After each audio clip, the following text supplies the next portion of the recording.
But to have your love forever is a real and lasting treasure. You alone will prove to be our joy eternally. Hello there, I'm Lloyd Evans and you're watching the John Cedars channel from the bunker, and in this video I will be continuing my review of the 2020 Always Rejoice Convention of Jehovah's Witnesses. It's time to consider some material from the final day of the convention, yes, the Sunday morning no less, and there is a fair bit to get through, so without further ado, let's roll the first clip. Is it possible to rejoice even when dealing with severe trials? The Bible assures us that it is. This morning's 7-part symposium will explain how Jehovah helps us to do so. Each speaker will introduce the one to follow. To begin, let's give our attention to Brother Kenneth Lodin, a helper to the teaching committee, as he presents the first talk entitled, "We Can Rejoice Despite Tribulation."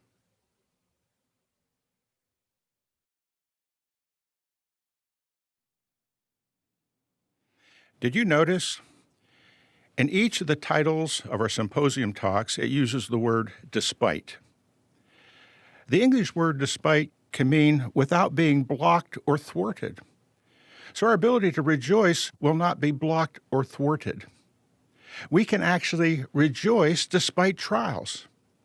It just baffles me that this man is routinely trotted out as an example of good teaching ability. Bear in mind that for this convention, we're getting supposedly the cream of the crop when it comes to Watchtower speakers. We're getting governing body members, we're getting governing body helpers, and there are dozens of governing body helpers, and of these, Ken Flodine is one of the ones who's been selected to give multiple talks. Apart from that, he gets used a lot for JW broadcasting episodes, and we've seen in those episodes that he's presented just some appalling examples of illustrations and visual aids. This bread is ruined.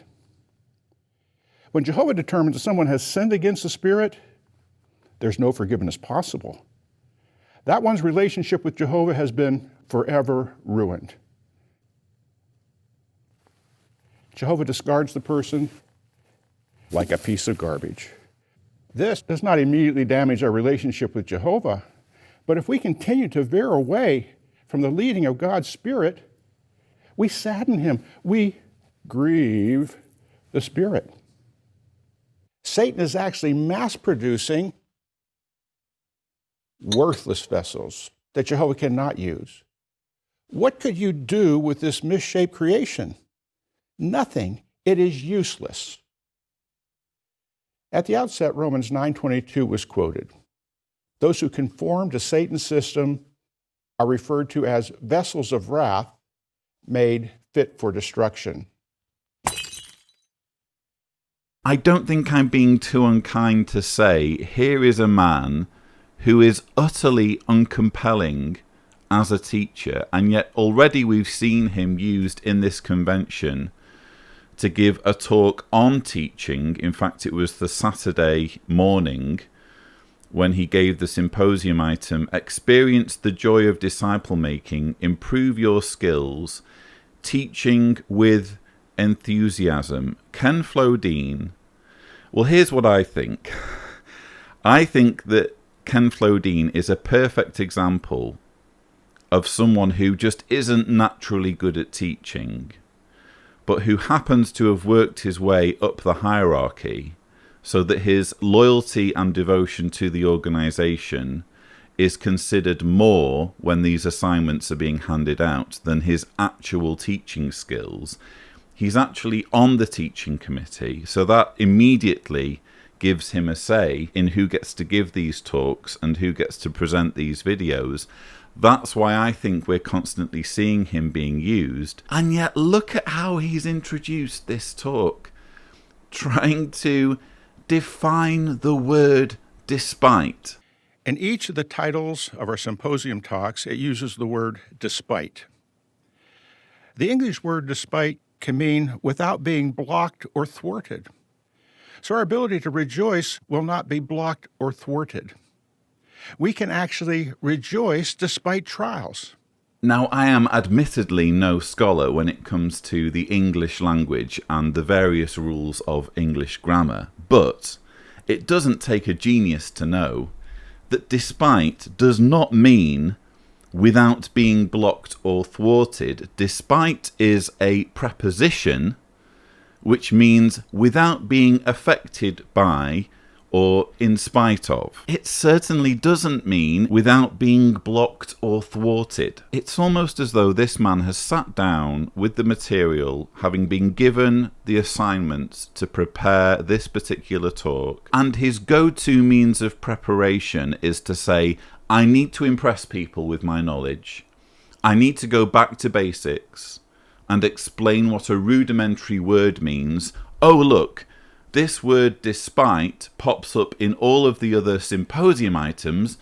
I'm going to impress people with my knowledge and tell them what despite means. Only because he doesn't have that much knowledge, we don't really end up being impressed. Some of you may think I'm being unfair here and perhaps nitpicking. I just think it's worth flagging the fact that this is supposed to be the flagship indoctrination event of the Jehovah's Witness calendar. This is supposed to be the banquet of spiritual food. And because of circumstances involving COVID this year, we're getting what is supposed to be the cream of the crop when it comes to dispensing spiritual food. And this is the best that Jehovah's organization has to offer. Well, we want you to watch a video, and this is an example of tribulation. What helped this brother and his wife to rejoice under tribulation in the form of a serious illness?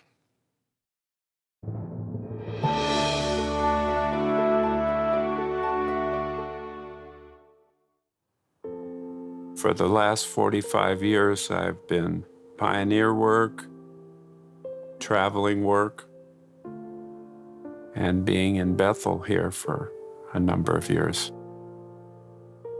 Health was very good. Never had any problems at all. One day I had a headache. It was severe.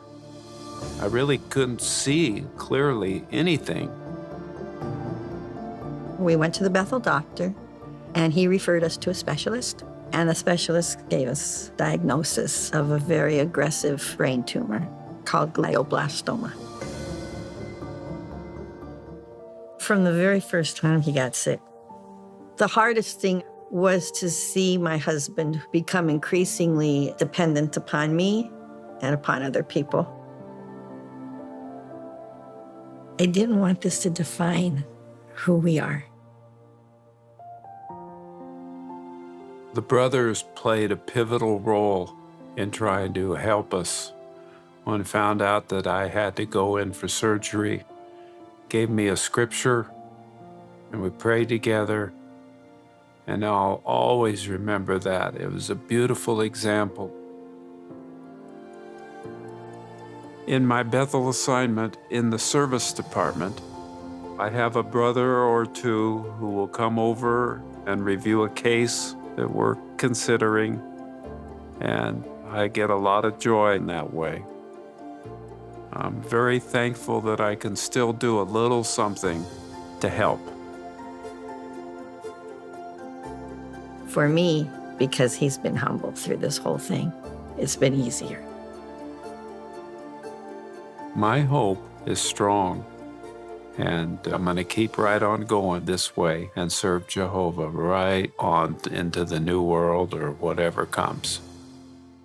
So this was a very interesting testimonial that took me somewhat by surprise. We've seen there Scott and Sarah Schaffner, who who I'm assuming must be serving at the United States branch in Wallkill. Obviously, I have the greatest sympathy for anyone who gets diagnosed with a brain tumour, and it seems in this case that Scott Schaffner received good medical care. It's worth noting that this medical care will have come as a result of higher education, which the organisation heavily dissuades. But despite my sympathy for Mr. Schaffner's medical condition, very grave medical condition, which seems to have really taken a toll on him physically, I couldn't help but recoil when we receive the revelation that Scott works in the United States Service Department. I can't help but lose a bit of sympathy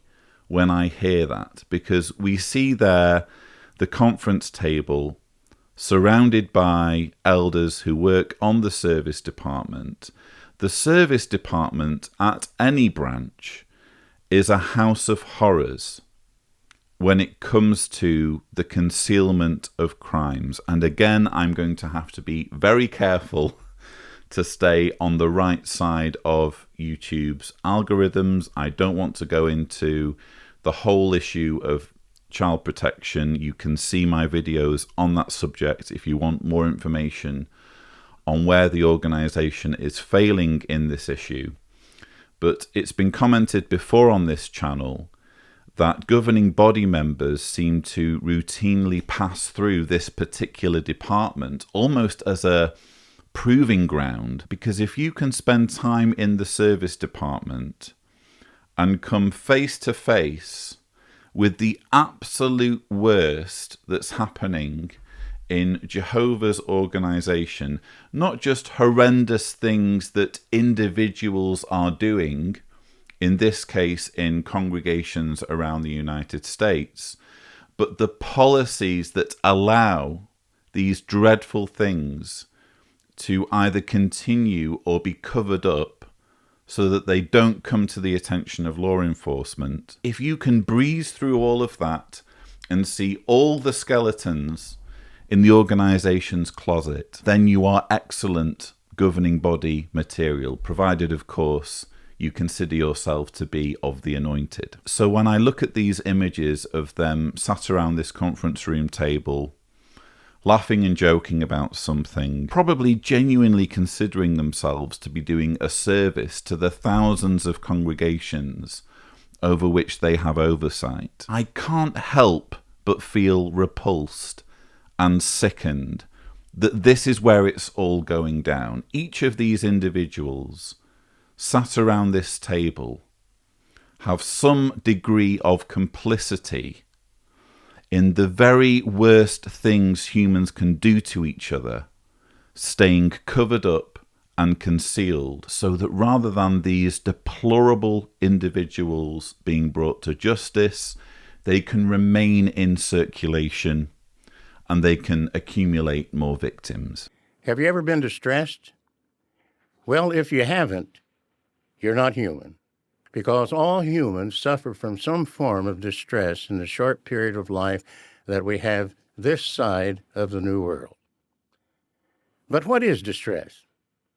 Some say it's extreme anxiety. Others say, well, it's sorrow. Then there's a few who label it as pain. Well, what is it that causes the distress? Oh, a number of things. Here's one that somewhat heads the list: death of a spouse. Second behind that is injury or some type of illness. Then there's loss of a job. How am I going to care for my family, my wife, and my children? And then here's a very important one: not being able to share in the kingdom preaching work to the full. So these are reasons that we are distressed. Now, of course, these are not the only reasons. There's many others. But how would you fare? How would you feel if you're undergoing some type of distress? Well, could it be sad? Is that how you're going to feel? Are you depressed? Some say, well, yes, that's what hits me. Others say, well, low in spirits. I don't know. I'm just down and out. My get up and go got up and left. Others say, well, I just feel like going off and hiding and crying.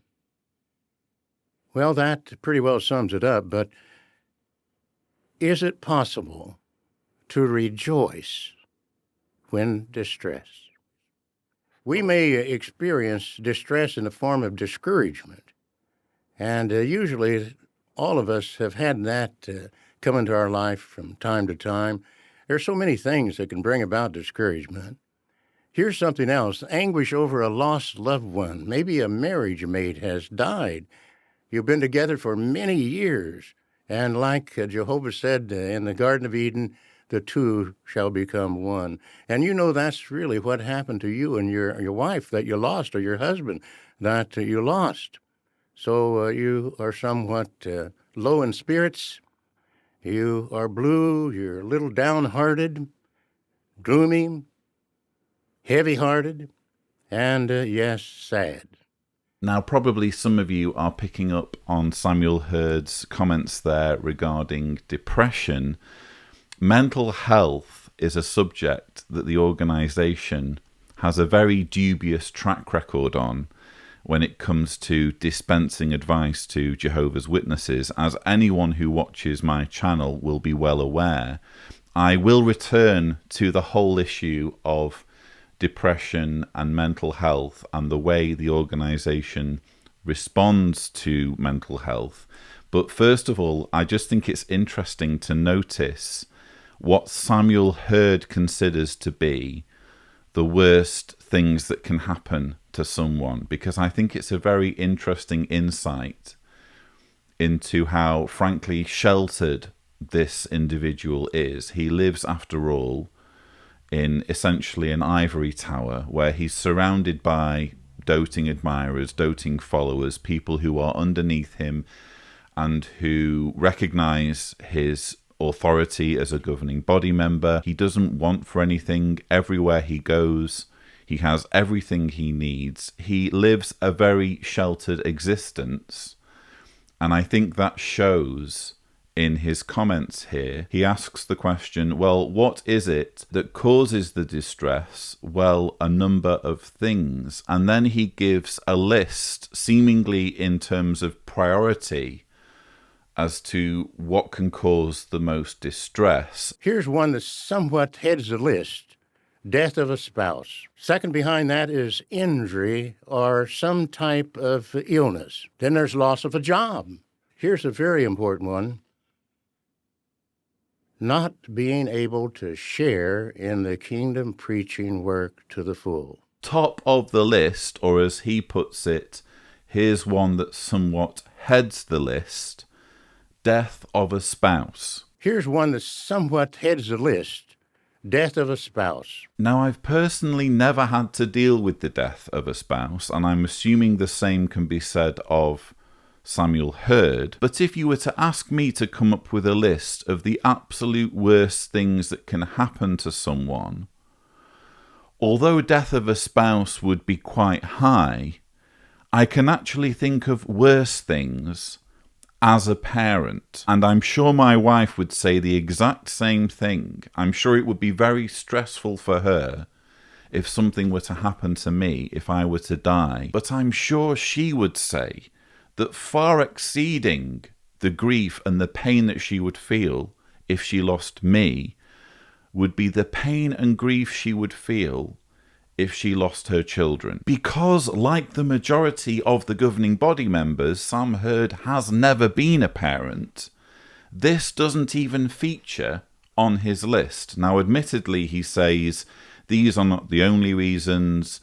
There are many others, but he's nevertheless giving us a very telling insight into what he considers to be the worst things that could happen to someone.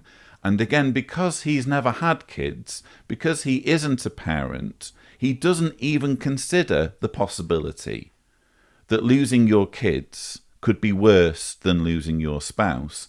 And nowhere on this list does he even allude to how stressful and how devastating it would be for a parent to learn that something had been done to their child? And again, I'm referring to the issues involving child protection and the way these individuals are dealt with. I just think it's fascinating that Samuel Hurd is here showing us that he can't relate to all of that. He can't relate to the concerns that parents have regarding their children, not just in terms of the health of their children, but the well-being of their children when it comes to protecting them from predators. He doesn't seem to be able to relate to any of that, or at least it's not high on his list of priorities when it comes to discussing the theme of distress. We knew when we first got married that we would enjoy having a family. So when we first found out that we were pregnant, we were overjoyed. When Becky first told me she was pregnant, it's like a light switch went off in my heart. Immediately, I felt like a dad. Instantly, you begin to make plans. It was like all this love just flooded in. One day, Becky was feeling a little off, and a friend encouraged us, just go see the doctor. So we did. And while we were there, they did an ultrasound. The doctor came back, and they said there wasn't a heartbeat anymore. That was a very difficult moment. Something I can never forget. Because all of a sudden, all of those hopes, those dreams, those preparations you are making, they're gone. This place in your heart that opened up to make room for this child is now this huge, gaping, open hole, and there's nothing to fill it.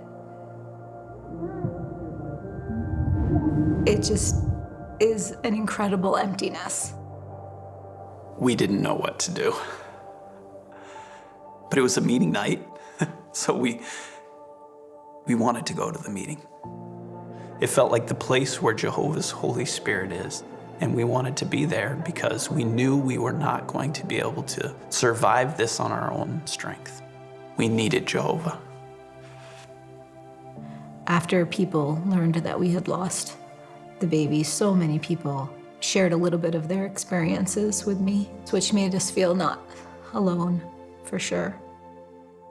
But Jehovah has also given us some incredible friends that have stuck closer to us than a brother, friends that always seem to know when we're having a hard day, who have prayed with us, who have taken walks with us, listened. And I know those are expressions Jehovah has given us. Regaining joy is a work in progress. There was a particular scripture in personal study that I found very helpful. Psalm 139, where it talks about how there's nowhere that Jehovah can't find us. There's no darkness that is too dark from Jehovah, and it felt like such a dark place. Dwelling on that scripture was something that helped me a lot, and gradually, bit by bit, I felt like Jehovah did help me to see beautiful things again. So first things first, Chance and Rebecca Forster have my deepest sympathies. Deanna and I went through the same thing before Jessica was born, where Deanna suffered a miscarriage, and it's a devastating experience to go through. So I can definitely sympathise with the pain and heartache that this couple felt. But that aside, I do need to comment on the way their heartache, on the way this tragedy has been exploited by the organisation, again, for propaganda value. There were really four main things that I picked up on. I'm sure many of you noticed where they said we just had to get to the next meeting. It was a meeting night. We needed to be there. In fact, Chance says, it felt like the place where Jehovah's Holy Spirit is. We wanted to go to the meeting. It felt like the place where Jehovah's Holy Spirit is. And we wanted to be there because we knew we were not going to be able to survive this on our own strength. We needed Jehovah. Well, what about all of the millions of couples, probably on a daily basis, if not weekly basis, around the world who go through the exact same ordeal, who are not Jehovah's Witnesses? They somehow manage to survive. Again, what we're being told here through Jehovah's Witness propaganda, and I don't doubt Chance and Rebecca's sincerity in expressing themselves in this way. I just think they're wrong. I think self-evidently people can, quote, survive a miscarriage without being involved in the Jehovah's Witness religion. That's the first thing I wanted to mention. The second thing probably relates more to my atheism and the way I approach this story as someone who is sick to the back teeth of fundamentalist groups like Jehovah's Witnesses pointing to how marvelous creation is and using the quote-unquote marvels of creation to dismiss science and dismiss evolution, pointing to the marvels of the human body, how wonderful our sight is, how wonderful our hearing is, how wonderful our taste is. In fact, they did all this earlier in the convention. Well, who takes credit for this? If you're going to give God credit for the human senses, do we not also need to credit God with the fact that babies sometimes end up not being born? Is that not also his design? And this is where Jehovah's Witnesses would probably say, oh, well, that's all to do with Adam and Eve sinning. After they sinned, humans started to deteriorate. They started to age more quickly. So all of this is due to our sinful nature, blah, blah, blah. I'm sorry, I don't buy it. If you're going to credit God with all the good stuff, all the stuff that makes life interesting and makes life enjoyable, you also need to credit God with the stuff that isn't so good, the stuff that actually causes pain and trauma, such as the tendency for miscarriage. That's my second issue. My third issue is with Chance and Rebecca waxing lyrical about how amazing their friends are and how it was their friends who helped them get through the trauma of the miscarriage. And I don't doubt for a moment that they were love bombed, that they were surrounded by love and friendship, and that this will have helped them and comforted them in their grief and in their trauma. But let's not pretend, if you don't mind, that friendship among Jehovah's Witnesses is the best friendship you can have. We heard there, Jehovah has also given us some incredible friends. But Jehovah has also given us some incredible friends. Friends that have stuck closer to us than a brother. Friends that always seem to know when we're having a hard day, who have prayed with us, who have taken walks with us, listened.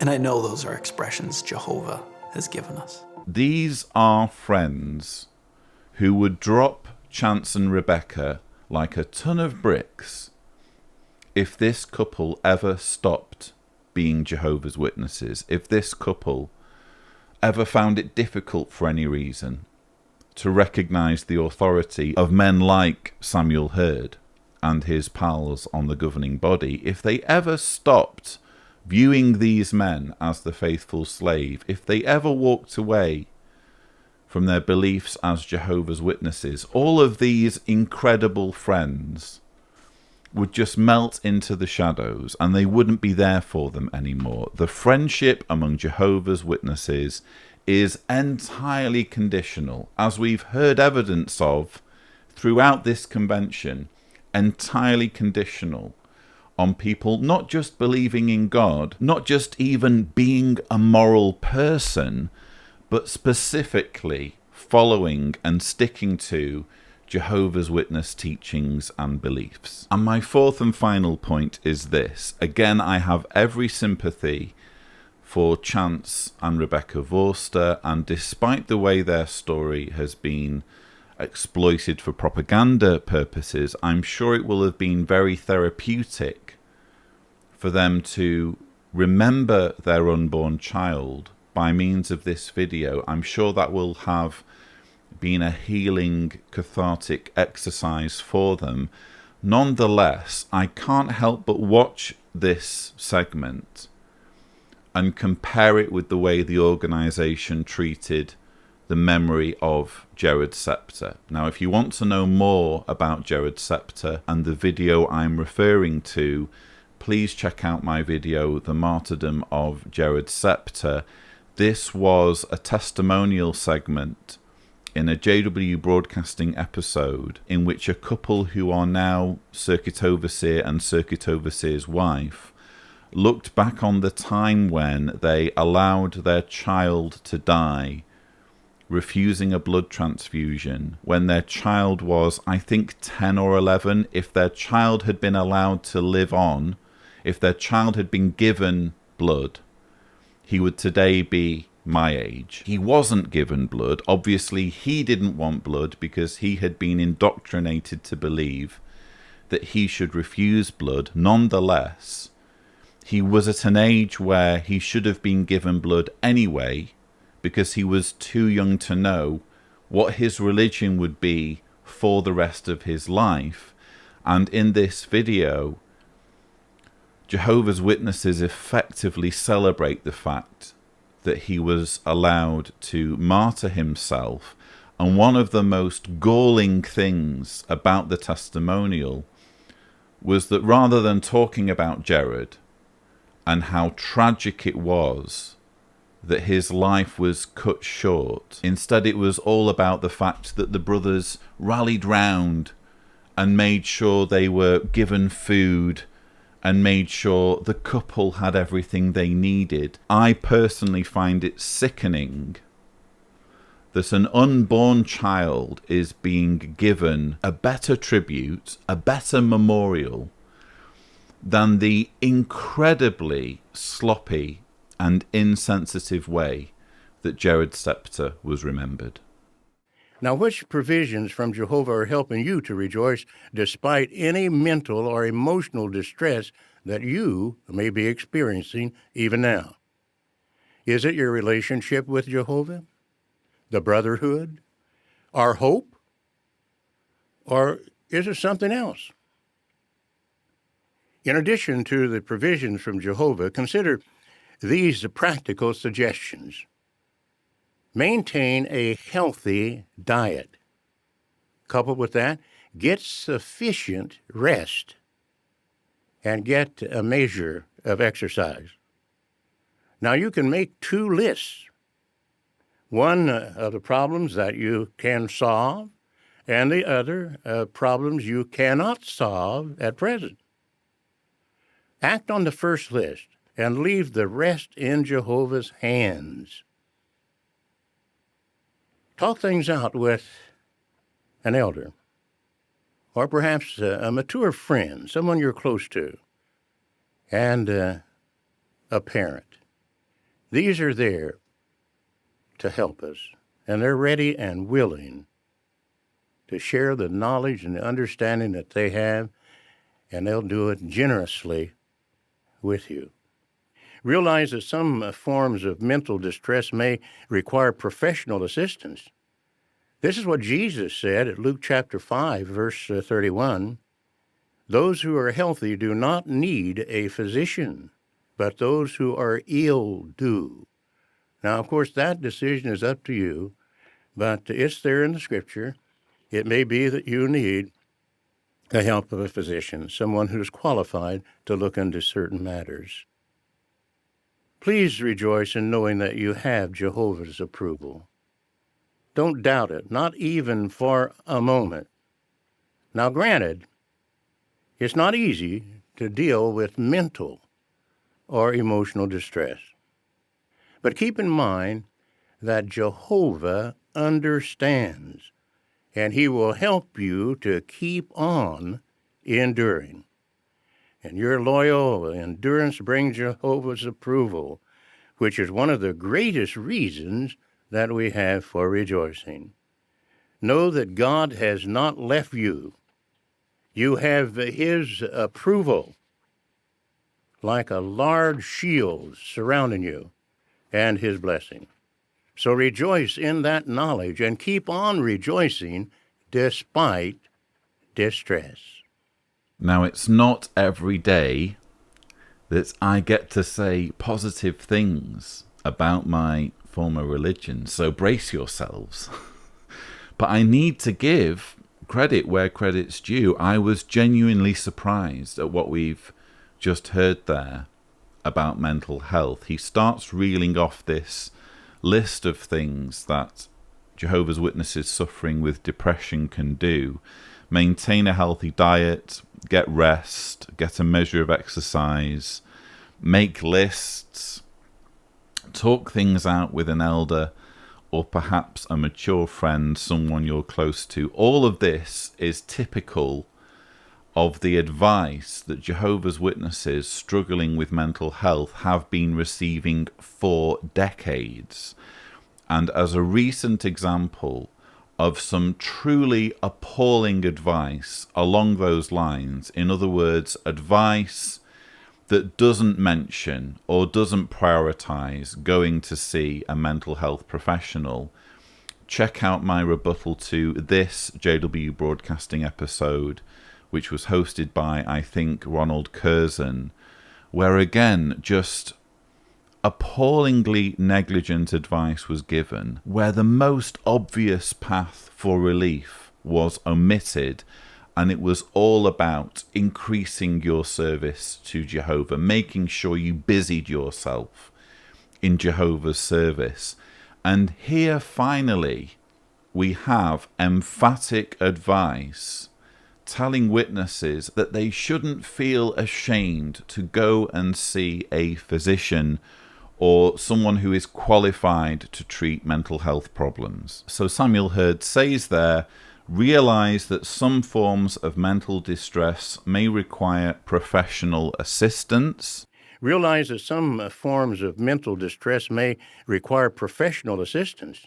He also says, now, of course, that decision is up to you. Now, of course, that decision is up to you, but it's there in the Scripture. It may be that you need the help of a physician, someone who's qualified to look into certain matters. Please rejoice in knowing that you have Jehovah's approval. Don't doubt it, not even for a moment.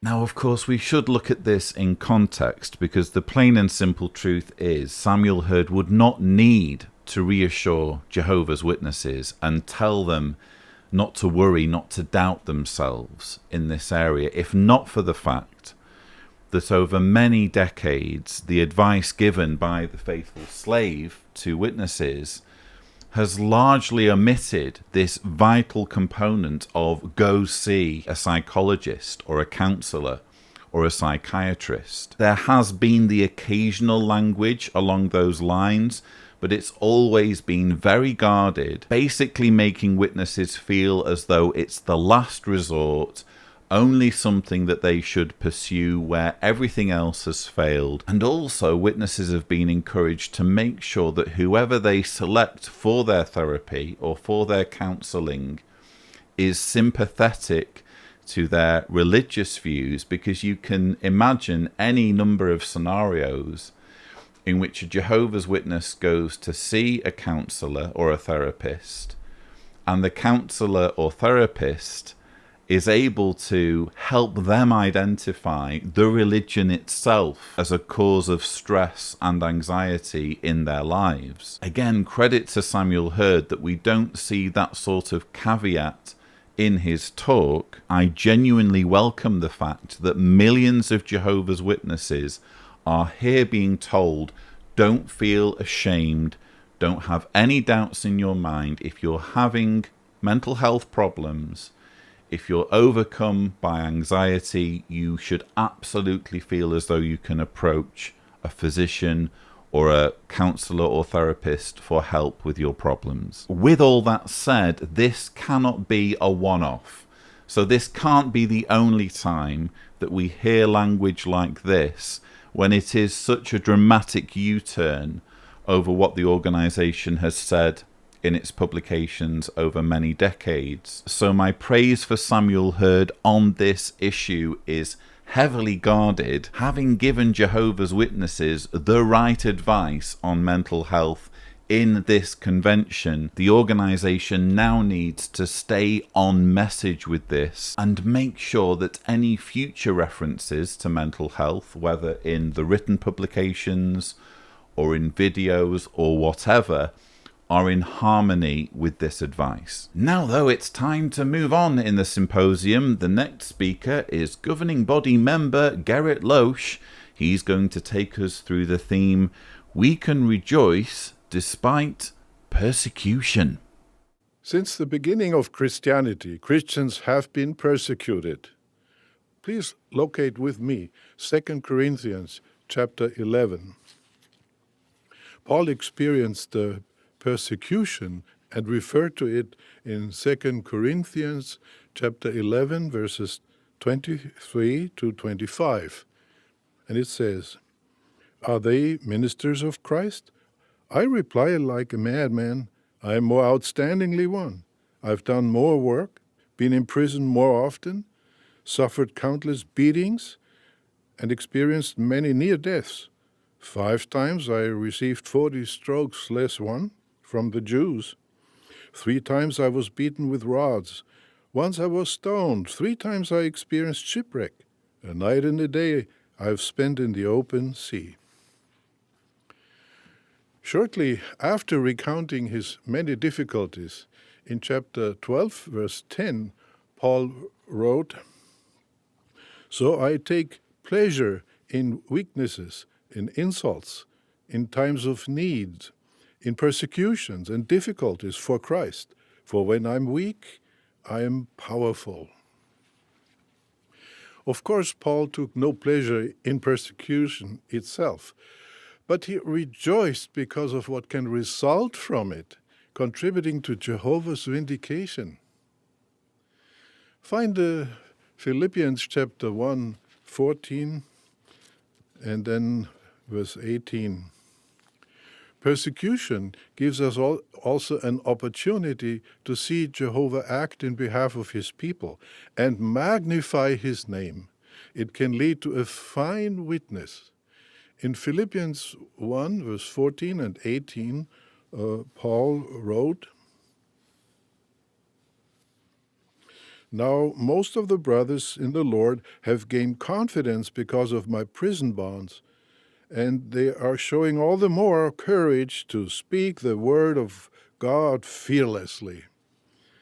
And verse 18, "With what result? Only that in every way, whether in pretense or in truth, Christ is being proclaimed, and I rejoice over this. In fact, I will also keep on rejoicing." Instead of weakening our relationship with Jehovah and our hope, persecution can strengthen it. So this goes back to what I was saying at the beginning of this series of rebuttals, and indeed it's a recurring theme throughout not just Jehovah's Witness conventions, but arguably all Jehovah's Witness video propaganda material, most notably the JW Broadcasting episodes. We keep coming back to this whole persecution narrative, which Jehovah's Witnesses need for the reasons Garrett Losch is rather laboriously spelling out there.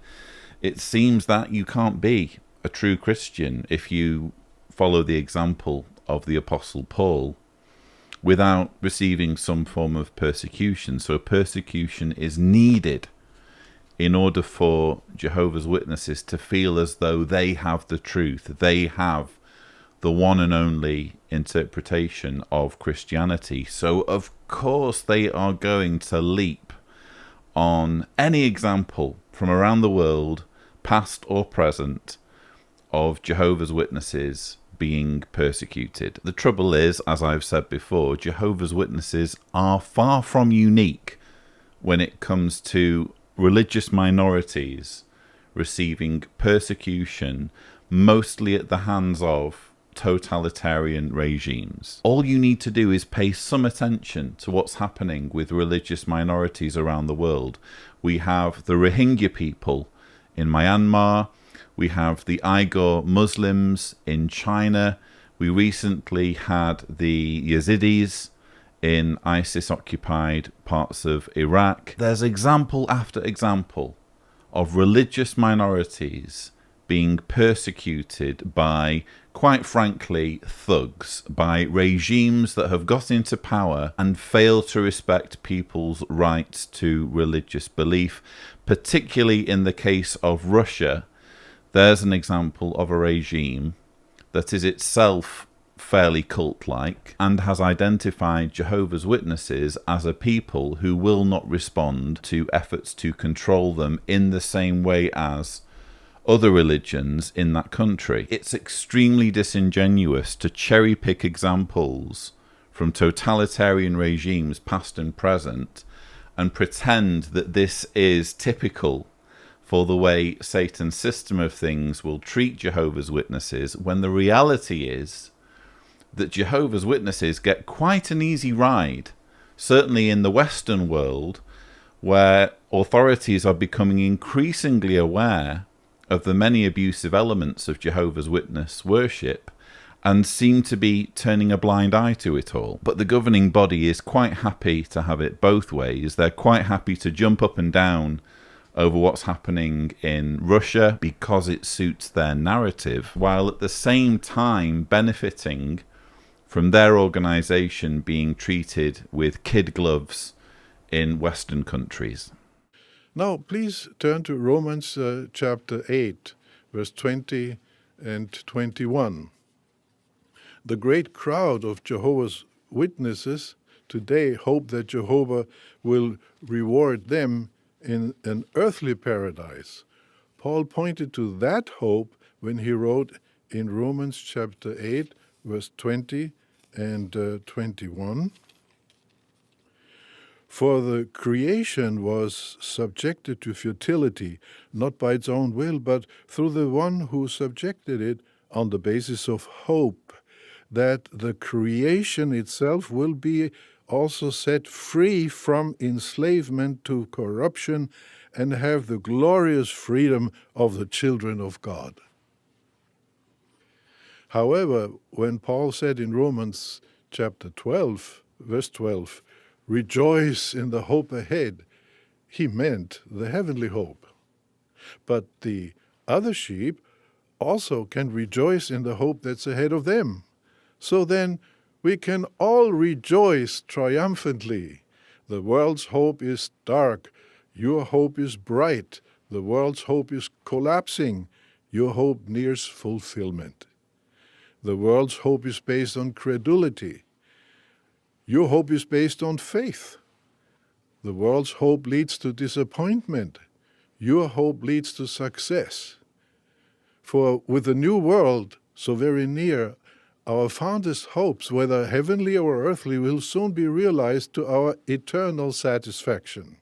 Okay, two things. First of all, notice how Garrett Losch opens Romans 8, verses 20 and 21. This is a good example of Watchtower essentially putting words in the mouths of the Bible writers. He says that this verse shows that the great crowd of Jehovah's Witnesses today hope that Jehovah will reward them in an earthly paradise.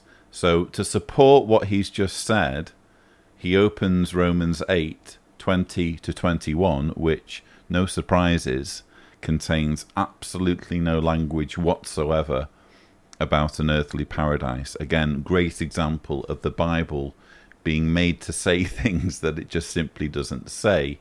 I also think this is a wonderful example, well, perhaps not wonderful, a strong example of the black and white thinking of Watchtower leaders. We have there a comparison of the hope of the world versus the hope of Jehovah's Witnesses. The world's hope is dark, your hope is bright. The world's hope is dark, your hope is bright. The world's hope is collapsing, your hope nears fulfillment. The world's hope is based on credulity. Your hope is based on faith. I was really surprised at that last part in particular. I would personally consider faith and credulity to be almost synonymous. It's not really something where you can contrast. Jehovah's Witnesses absolutely have a hope based on credulity. Credulity in whatever their leaders have to say, including Garrett Losch. Anything that comes out of the mouths of these men, they have to believe in automatically. They have to have credulity in whatever these men say. And yet Garrett Losch wants us to somehow believe that this isn't the case, that actually it's worldly people who have credulity, whereas Jehovah's Witnesses have faith. Again, how are these characteristics different? And doesn't it say a lot about Garrett Losch that he isn't able to say the world's hope is based on credulity, whereas your hope is based on facts? The reason he can't say that, of course, is because the beliefs of Jehovah's Witnesses, the hope of Jehovah's Witnesses, isn't based on facts. It's based on, again, blind credulity in whatever their leaders tell them. Early one morning, armed Russian special forces broke into my home.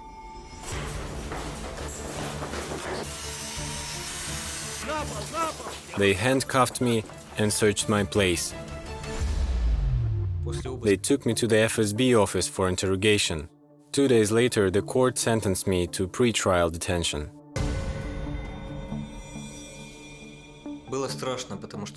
I was scared because I didn't know how I would be treated in prison. Threatening that things would get worse for me, the officer demanded that I incriminate myself, admit guilt, and give the names of my fellow believers. I also really missed my dear wife. It was so hard without her. For 2 months, I didn't have any spiritual food or a Bible, so I decided to make one.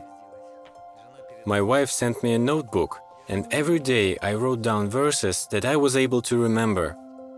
After I had written about 500 verses, I was given a Bible. Because I was so spiritually hungry, I read it through in 4 months.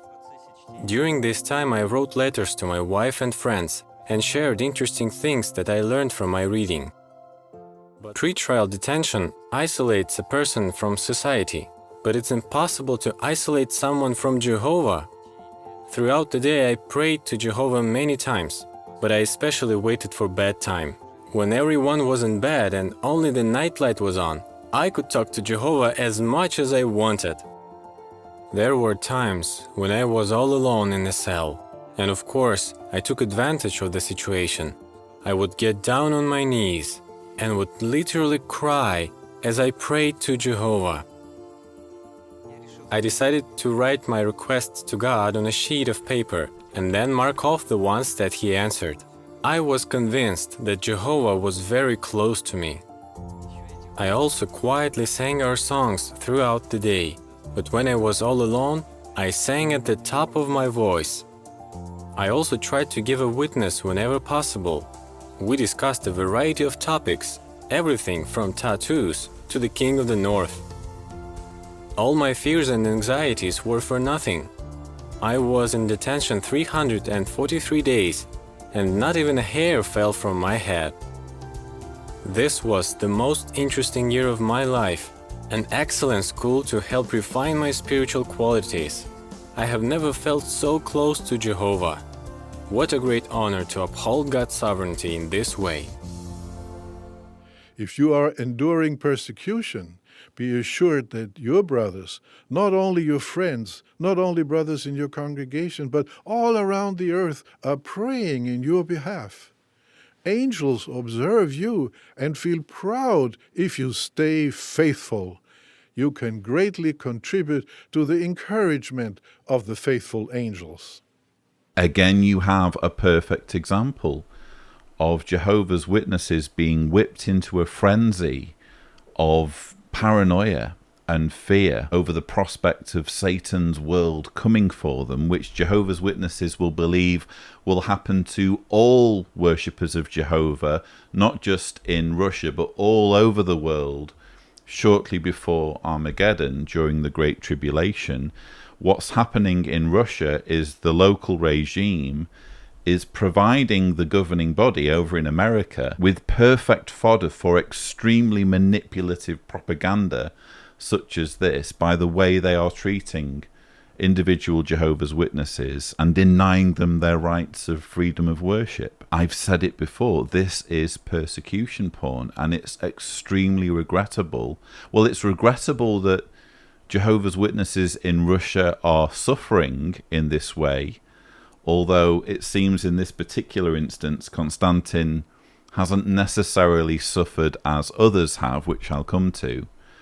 It's regrettable that witnesses are being essentially re-victimized because they've been unfortunate enough to get roped into a cult. But to add insult to injury, the whole thing is being used as a spectacle, as an opportunity to heighten the fear and the paranoia of Jehovah's Witnesses all over the world, and to strengthen the control that the governing body has over Jehovah's Witnesses everywhere. Now, in this particular instance, it seems that Constantine got off fairly lightly. I mean, I've covered before on my channel examples of Jehovah's Witnesses in Russia even being tortured. Constantine, by contrast, seems to have viewed the whole thing as some kind of holiday camp. He says, "This was the most interesting year of my life." This was the most interesting year of my life. An excellent school to help refine my spiritual qualities. I have never felt so close to Jehovah. He viewed it apparently as akin to going to pioneer school or some kind of Bible training school, being in prison for a year and having his religious freedoms trampled, in fact having his freedom trampled full stop, because he was incarcerated. He was being punished purely for what was going on in his head, punished because he'd had the misfortune of getting roped into a cult. But according to him, the whole thing was a net positive, and it's unfortunate because I'm sure that won't be the experience of all Jehovah's Witnesses in Russia who end up being arrested and incarcerated. And it's because of this barbaric treatment by the Russian authorities that back in 2016 and 2017, when this situation was first developing, I took a very strong stand on this channel and spoke out against Russia's treatment of Jehovah's Witnesses, and I actually received quite a bit of backlash from some ex-Jehovah's Witnesses for essentially siding with Watchtower on this particular issue of religious freedom. But I'm a strong believer in human rights. I don't think you can have it both ways. You can't complain about human rights when it comes to the way the organization strips people of human rights through shunning, and then stand back and applaud when the Russian authorities throw bewildered cult followers into jail cells purely because of what's in their heads, purely because of their religious beliefs. And I strongly feel that this testimonial video, in other words, Constantine's story, and the way it's being used as propaganda to again tighten the grip of the governing body on Jehovah's Witnesses all around the world, it only underscores what I've been saying all along, that it's a mistake for governments to trample the human rights of Jehovah's Witnesses, because all that ends up happening is the governing body gets endless new potential for creating precisely this sort of propaganda intended to make people feel terrified, intended to make people feel as though Satan's system is coming for them and they need to stick close to God's one true organization. Now, though, we must move on in the symposium. Next up is governing body helper William Turner, a helper to the service committee. He's going to take us through the theme, We Can Rejoice Despite Hunger. We'd like you to watch the following video. And as you do, Note which provisions helped our sister to rejoice despite experiencing hunger. Well, here in Venezuela, long before the crisis, there weren't so many financial problems like we have today. We could go to the stores, we could buy the amount of food we wanted, and life was peaceful.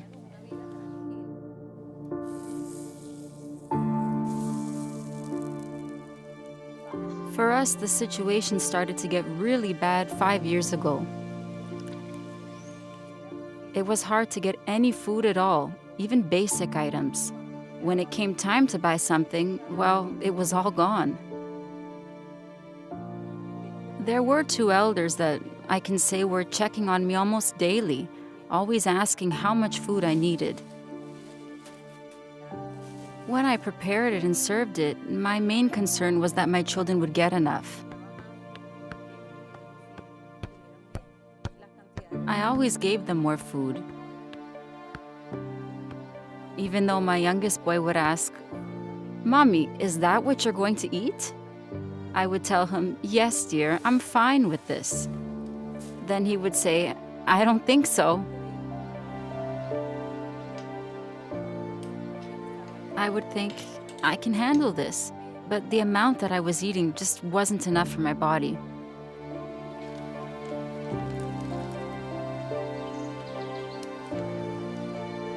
One Sunday morning during the meeting, I wasn't feeling very well, but thanks to Jehovah, my daughter was nearby. When I came to, she said, "Mom, you fainted 3 times. I said, "That can't be." So the brothers immediately took me to the doctor. I was diagnosed as having severe malnutrition. The brothers began a plan of action. They brought food that was already prepared, and in fact, they would sit by me until I finished my food. I have not yet fully recovered my body weight because I was a little heavier. But health-wise, I have felt very well. The elders were always looking after me. That boosted my energy, and definitely, I never lost my joy. And it's all thanks to Jehovah. Thanks to Him because He is the one who sustains me. He clothes me, He feeds me, and He gives me great friends. That is what Jehovah gives me. Wasn't it comforting to see how attentive the elders were? Making daily checks on her, providing food for her and her family, and even making sure she ate enough as well. Yeah, I have questions about that, William Turner. Because, first of all, this is a tragic situation, and I don't know the ins and outs of what's been going on in Venezuela. I understand there has been incredible political unrest. It goes without saying that whatever political and social unrest there is in Venezuela will be affecting non-witnesses as much as it's affecting witnesses, and non-witnesses will be having to get by and get through the situation just as witnesses are getting through the situation. But when it comes to this particular story of the witness lady who was suffering malnutrition, I'm not sure what we learn here about the elders, because she fainted at the Kingdom Hall and needed to be taken to the hospital after receiving food from the elders. I'm not quite sure with the way they present the story whether they're sort of trying to blame it on her, because when she's describing the initial visits, she's also talking about how she was making food for her son, and her son was sort of her priority, almost as though the elders were helping, but really it's down to her for not making sure that she had enough of the food and wasn't simply giving it all to her son. Maybe I'm reading too much into that. But if the aim of this segment is to emphasize that elders are the heroes, elders were the ones who were keeping this sister healthy, I'm sorry, at best it's hit and miss. And again, it goes without saying, I have every sympathy for the plight of this lady. I just don't buy into this whole rhetoric that the only way of overcoming social and political unrest in a country like Venezuela is to get roped into a group like Jehovah's Witnesses. I am sure there will be any number of examples of people in that country who have survived what's going on, who've managed to overcome these obstacles without surrendering their lives, without surrendering their thinking abilities to a group like Jehovah's Witnesses. I'd actually quite like to know what aid initiatives were available to this lady during the period in question, because it wouldn't surprise me, and I'm not saying this is the case, I don't know the full particulars, but it wouldn't surprise me that in countries like Venezuela, where things are difficult, witnesses have such a feeling of dependency on the local congregation that they perhaps don't explore what resources are available to them in terms of aid initiatives and charity initiatives locally, because they think, oh, that's Satan's world. I need to get my aid, I need to get my support from the local congregation. Those are the ones that are going to take care of me. But it's already time to move along in this symposium. Let's have a look at what Robert Lucioni, a helper to the publishing committee, has to say. His item has the theme, "We can rejoice despite nakedness." Turn, please, to 2 Corinthians chapter 11 and verse 27, and notice how he describes his trials.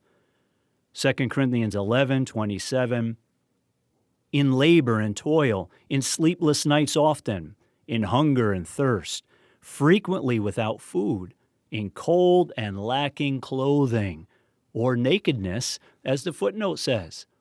Now, Paul's lack of clothing was not due to laziness on his part. We know from the scriptures that Paul worked hard to care for his needs, but rather being cold and lacking clothing was due to things he experienced in his ministry. For example, remember the occasion when Paul was on board the ship that was driven and shipwrecked by that most violent wind on the Mediterranean? As the ship broke to pieces, Paul and the others hung on to pieces of wood and pieces of the ship, and they may have reached land with little or no clothing on. In fact, remember, the people of Malta had to build a fire to warm the cold survivors. On other occasions, Paul escaped for his life with just the clothes on his back. At other times, he was beaten or stoned, which surely ripped his clothes to shreds. And at Acts chapter 16, verse 22, we read of the account where the civil magistrates, it says, after tearing their garments off of Paul, gave the command to beat him with rods, and then threw him into prison. I found this part of the convention very peculiar. Robert Lucioni here, going to great lengths to impress upon his audience the potential for a Bible character, the Apostle Paul, to have been naked on many occasions. It really is strange. He could have just said at the beginning of his talk, now when we're describing nakedness, it needn't be literal nakedness, although in some cases that may be true of people if they've lost all of their possessions. We're talking more broadly about people who are suffering poverty or who are trying to worship God, having been deprived of basic commodities like clothing. Instead, he has to take us on this bizarre merry-go-round of examples from the Bible in which Paul may not have had much to wear. You wonder whether they would have gone to these lengths if they were talking about a female Bible character. Oh yes, she didn't have much to wear on this particular occasion. People had to build a fire when she was shipwrecked to heat her up because she didn't have a stitch of clothing on. It's all very strange, but I'm afraid again this is typical of the very blinkered, narrow-minded approach that they take when they're fashioning these talks. They can't leave anything to the imagination of the audience. If it says Paul was naked in various Bible verses, well, let's spend a moment dwelling on Paul's nakedness and imagining him prancing round in various situations with not very much on. Now, many of our dear brothers and sisters have been affected by terrible disasters. Just consider a few over the past year. Now, earthquakes in Albania, the Philippines, Puerto Rico, and elsewhere. A severe flooding in Congo, Spain, the United States. Hurricanes and typhoons in the Bahamas and the Philippines. Terrible fires in Australia and the United States, and the list goes on and on. And see, the result of these and many other disasters is that our brothers and sisters, some of you, have had to flee their homes in the middle of the night with just the clothes on their back. Or in other situations, the disaster destroyed all of their belongings. It pains us when we hear those reports. And it pains me, Robert Lucioni, to hear you drone on about disasters as though Jehovah's Witnesses are somehow the only ones who experience disasters, or at least are the only ones we should think about when disaster strikes. I have news for you, Robert Lucioni. Other people who aren't in your religion suffer when disaster strikes, and they somehow manage to overcome the situation and get through the situation without attaching themselves to a group that insists on micromanaging their lives and changing their very personalities to conform to what the leaders require. Jehovah's Witnesses will be lapping up this sort of thing. They really buy into this idea that the only way to get through any kind of disaster is with the support of the local branch, with the support of the elders, and they don't think for a moment that everyone else in their community is also going through this disaster and they're somehow getting by. And are these relief efforts that are extended to Jehovah's Witnesses by the organisation really anything to shout from the rooftops about, when it's purely a case of believers looking after their own? Believers helping people who share their views. I realise in a small number of cases, disaster aid is extended to non-believers, but when you watch the voluminous material that the organisation puts out on disasters, it quickly becomes clear that this is more about helping fellow believers, rebuilding the homes of fellow believers, rebuilding kingdom halls. And actually this brings me to Puerto Rico, which Robert Lucioni mentioned in that list of countries. Now, earthquakes in Albania, the Philippines, Puerto Rico, and elsewhere. A severe flooding in Congo, Spain, the United States. Hurricanes and typhoons in the Bahamas and the Philippines.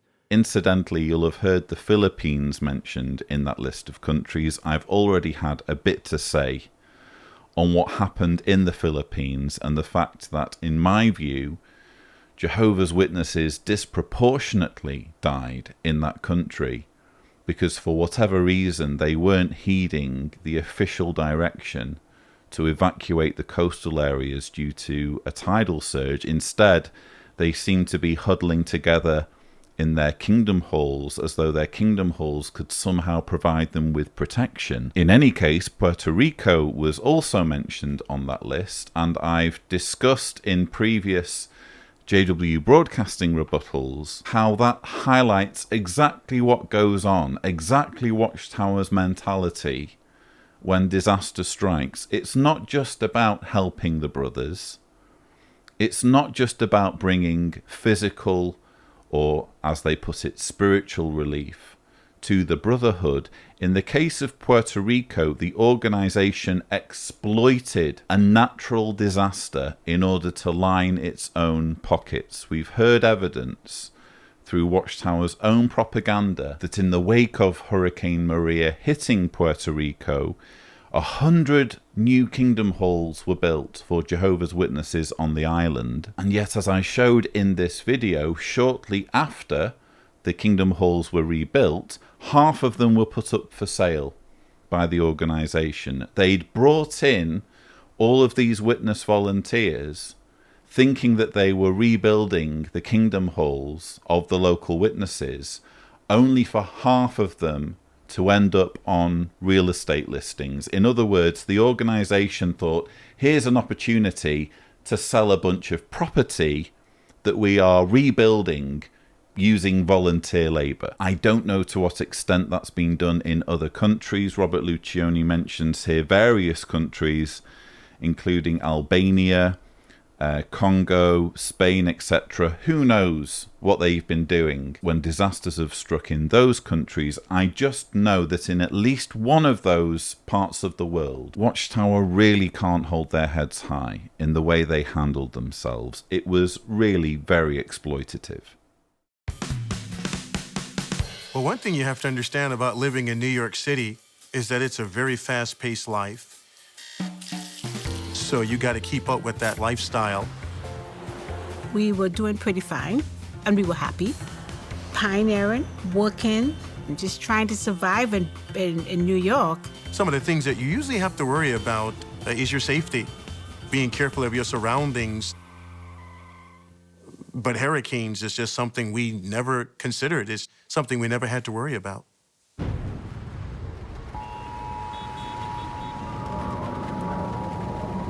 The day when we first heard the warnings, it was raining outside, kind of windy.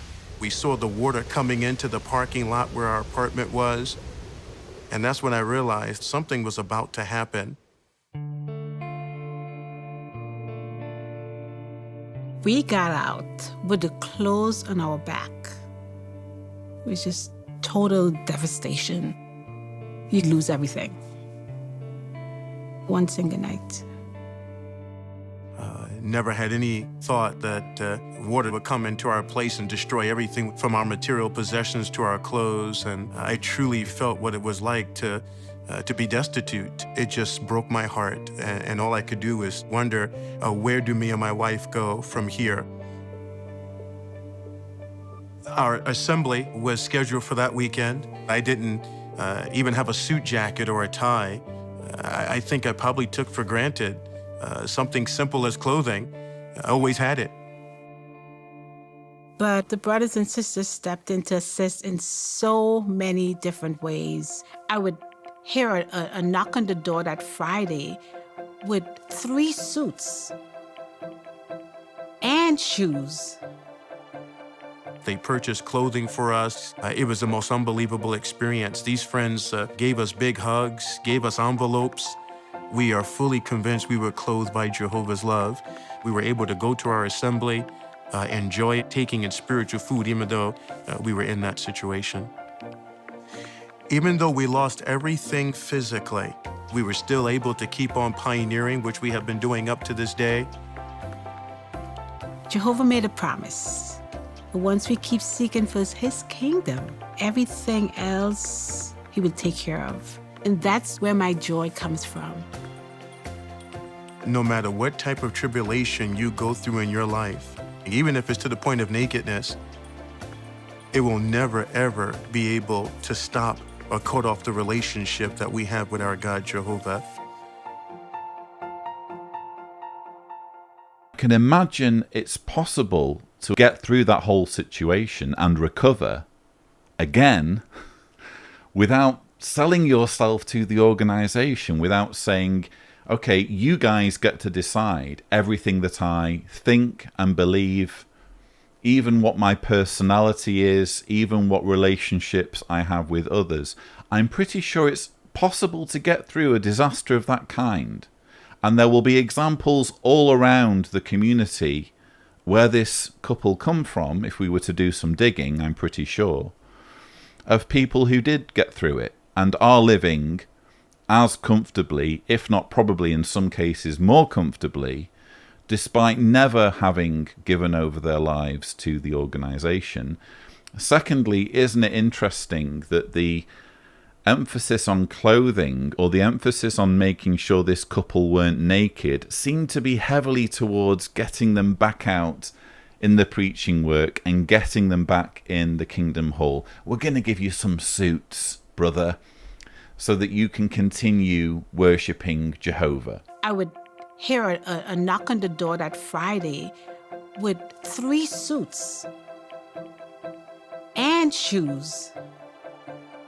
They purchased clothing for us. It was the most unbelievable experience. These friends gave us big hugs, gave us envelopes. I would have been a lot more impressed if it was just the groceries and just the basic items of clothing to get them through the day without any kind of compulsion on them coming to the next meeting or immediately being out standing by the cart the next day. Probably there were ordinary items of clothing apart from suits, but I'm just not impressed in that aspect of the story because it carries the thought of strings attached. We're giving you this help, but we're giving you this help so that you can immediately get back up on your feet so that you can help us do this recruitment work of dragging people into our group. A final point on this, is it just me? Or is this story very Western-centric? I say that because we've seen in this convention examples of witnesses living in other parts of the world. I'm thinking specifically parts of Africa. We've seen witnesses living with next to nothing. I'm thinking of the lady who was shown on the Friday of the convention. She looked like she was living in some pretty extreme poverty where her home didn't even have electricity. They were preparing for their meetings and doing their studying by lamplight. They were cleaning their laundry and preparing their food outside in very rudimentary circumstances, which many of us in the Western world would think of as akin to camping. In fact, for many of us, camping would be more luxurious than the way many of these witnesses are living in parts of Africa. Imagine you're in that sister's situation. Granted, she's blind, but imagine you're a witness from that part of Africa and you're watching this particular couple talk about how they were destitute, talk about how everything they had was destroyed, and now here they are, sat in very nice clothing, sat on a very plush sofa. I'm not saying it's wrong, by the way, that they have recovered and that they are doing well, but just imagine how it would look for them to be speaking in terms of being destitute when they're quite clearly not destitute now. And yet many witnesses who will be watching this convention in parts of Africa will be thinking, well, why isn't Jehovah stopping me from being destitute? These people were destitute momentarily, and now they seem to be perfectly fine. In fact, they're living like kings compared to the way I'm living here in Africa in my mud hut with no electricity and having to do all of my cooking and all of my laundry outside in the yard. I am destitute 24/7, but for this couple, being destitute was a momentary thing, and their current prosperity is apparently due to Jehovah stepping in. So why is Jehovah stepping in for his worshippers in some parts of the world, but not others? Now, many of you immediately respond to help your brothers and sisters when you see a need, and we appreciate that so much. Disasters are on the increase, both in frequency and intensity, and so thus the need to provide relief for our brothers continues to increase. And we commend you and thank you for what you do. Why, some of you volunteer to go into areas to help. For example, after Hurricane Dorian in the Bahamas, witness pilots transported more than 700 volunteer workers into those affected areas. Others of you assist your brothers and sisters right in your own area. For example, in Congo, many of our brothers had to flee their homes and villages with just the clothes on their back due to civil unrest. With all their possessions and livelihood gone, what would they do? Well, their brothers and sisters in neighboring congregations, even though they had limited means, provided money, food, clothing, and even housing for their displaced brothers. In Bolivia and Venezuela, a congregation shared meals or local distribution of food. And look at how our brotherhood has stepped in during this COVID-19 pandemic, providing food supplies, relief supplies, emotional support, spiritual support, congregations, families helping one another out. And see, due to your self-sacrificing spirit and your generous donations, you are a blessing to your brothers and sisters all around the world. And what a slap in the face this is to Satan. Yeah, take that, Satan. Consider yourself slapped in the face by the way Jehovah's Witnesses are responding to disasters around the world, which, as we've learned, is somehow exclusive to Jehovah's Witnesses. You can only get through a disaster, you can only survive a hurricane or some other calamity if you surrender yourself entirely to a bunch of dudes in upstate New York. I think we've seen the true purpose of this talk smuggled in towards the end here. First of all, it's another back-patting exercise when it comes to COVID-19. Apparently the only way you can get through this pandemic is if you are one of Jehovah's Witnesses. How else would you survive? I personally don't know how I'm still here, because apparently you can only know how to take the advice of the World Health Organization. You can only respond to government advice on how to weather this pandemic if you're one of Jehovah's Witnesses. So how I'm still vertical and doing this video, I have no idea at all.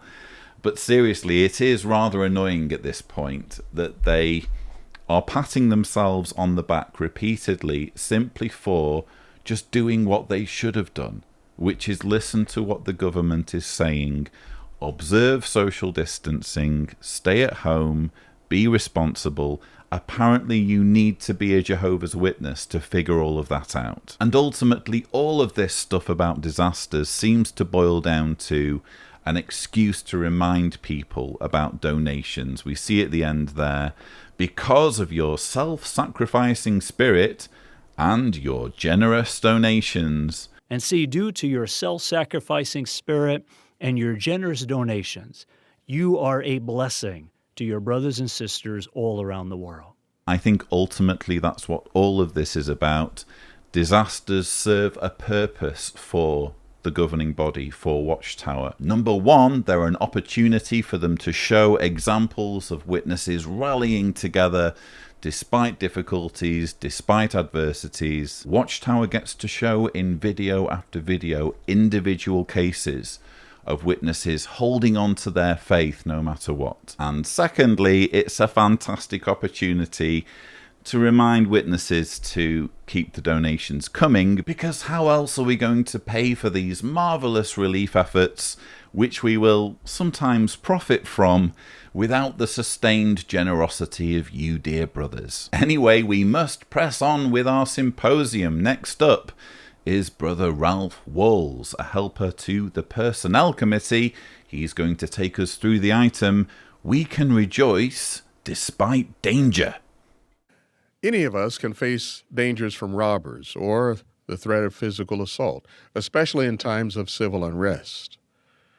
The Bible foretold that in these last days, people would be fierce, without love of goodness. As you watch the following video, note which provisions helped one family to rejoice despite such dangers. I was born in Caracas and live in an area of the city called Patari. In Patari, I have to live with violence and delinquency. A few years ago, we lost a pioneer sister who sadly was hit by a bullet. Well, something like that also happened to my son. There was a confrontation in the neighborhood, and a stray bullet hit my son and killed him instantly.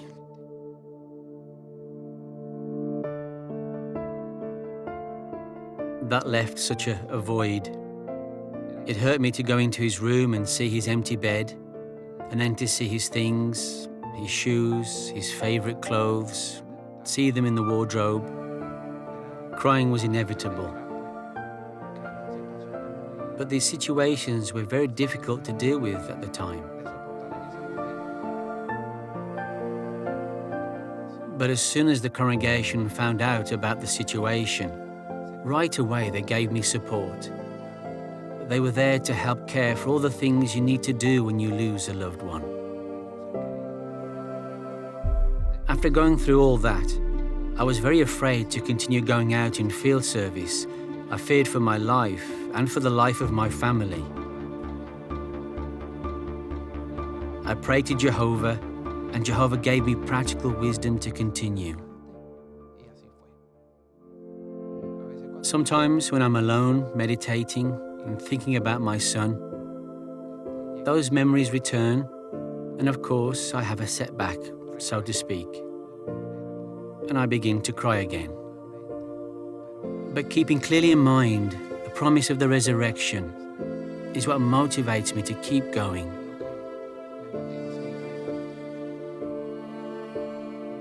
An account that I really like and that I always keep in mind is the account about Lazarus. There Martha uses an expression. She says, "I know he will rise on the last day." And there's the same confidence that I have in Jehovah. I know that my son will rise. Jehovah will give him to me.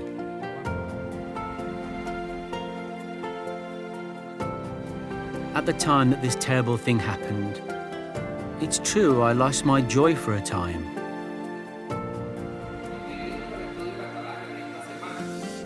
But later, after the mourning passes, the resurrection hope gives us joy.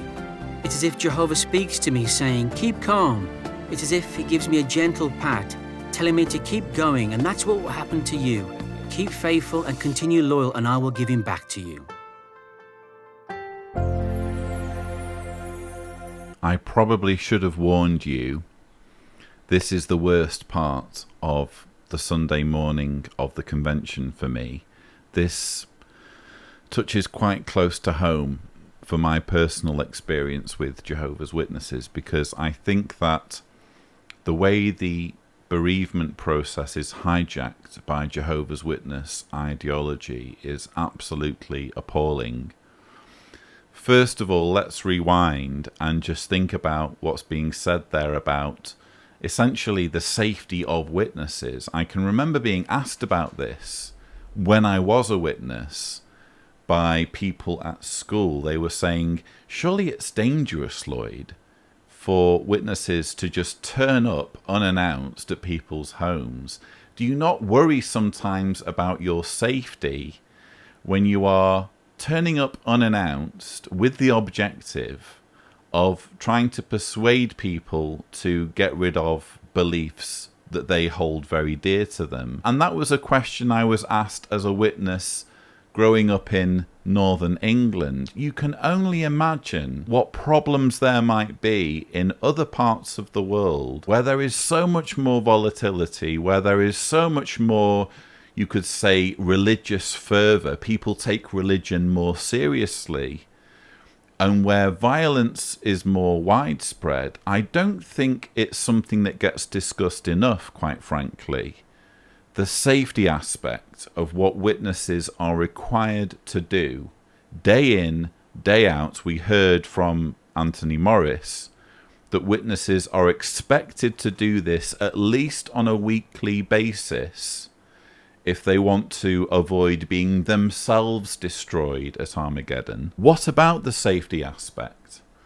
What about the potential for being injured or killed when you're going out preaching in rough neighbourhoods, as happened here? I think it's a serious issue that isn't addressed nearly enough. I'm not suggesting that it's a reason for witnesses to down tools completely in all countries. I can fully accept that in other countries it's going to be much easier to do the door-to-door preaching work.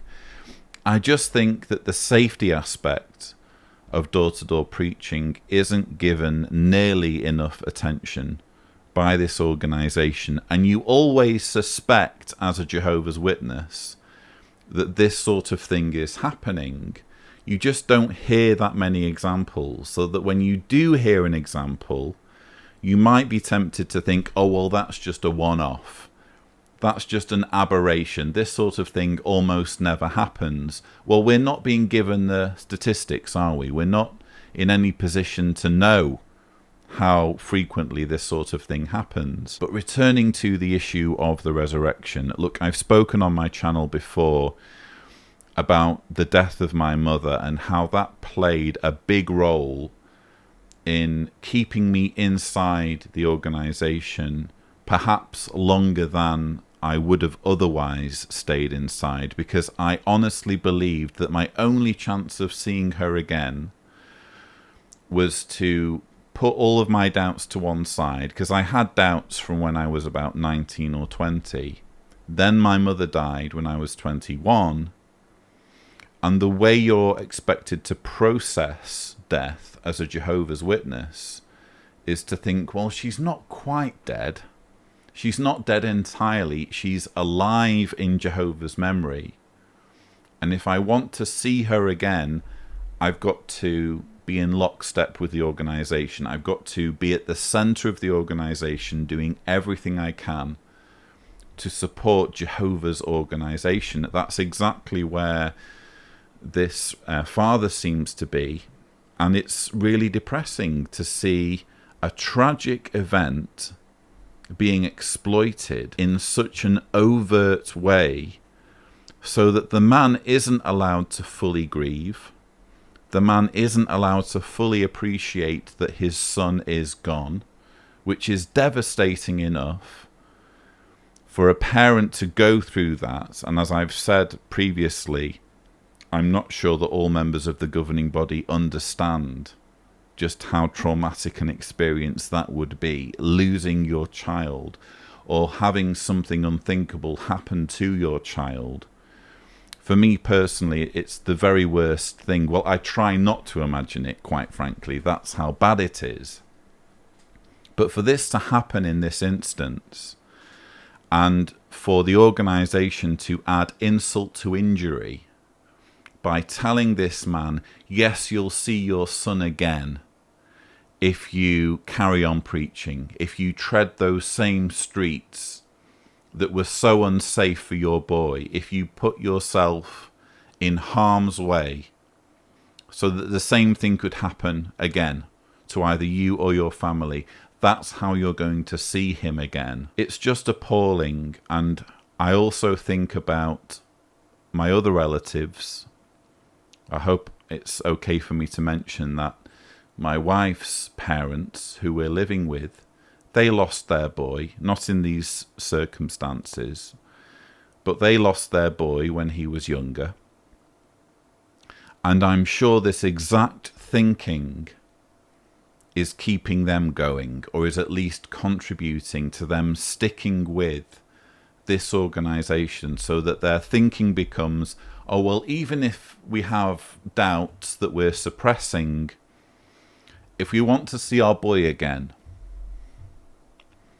this is what we've got to stick with. It's tragic. It really is disgusting the way the bereavement process is perverted in this way to the organization's benefit, so that it becomes a tool by which people can stay in the organization's control. In these last days, with critical times hard to deal with, we're being admonished to rejoice in the hope of deliverance from danger.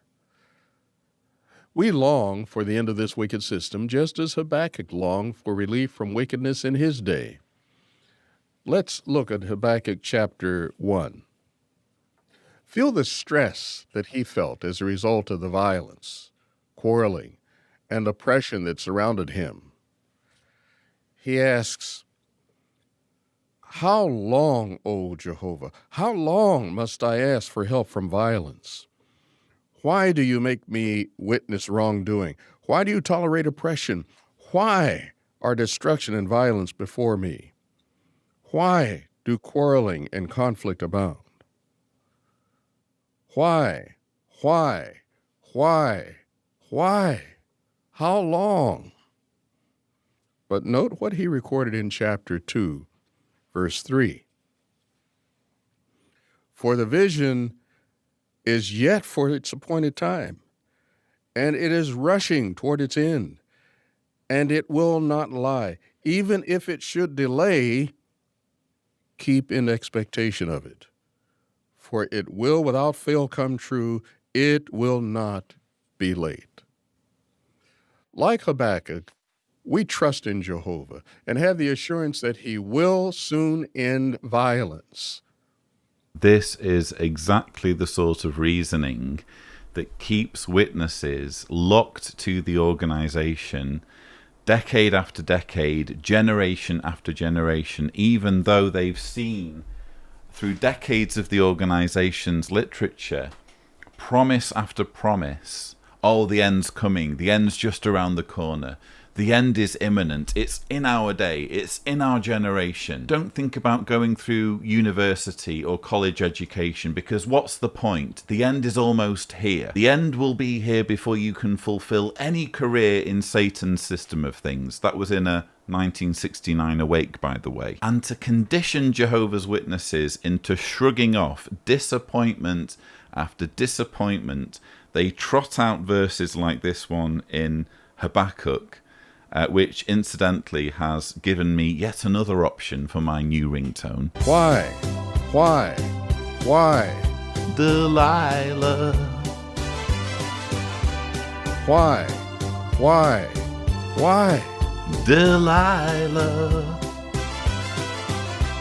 Yes, thank you for that one, Ralph. But they trot out this verse in Habakkuk time and time again, which says, for even if it should delay, keep in expectation of it. Even if it should delay, keep in expectation of it.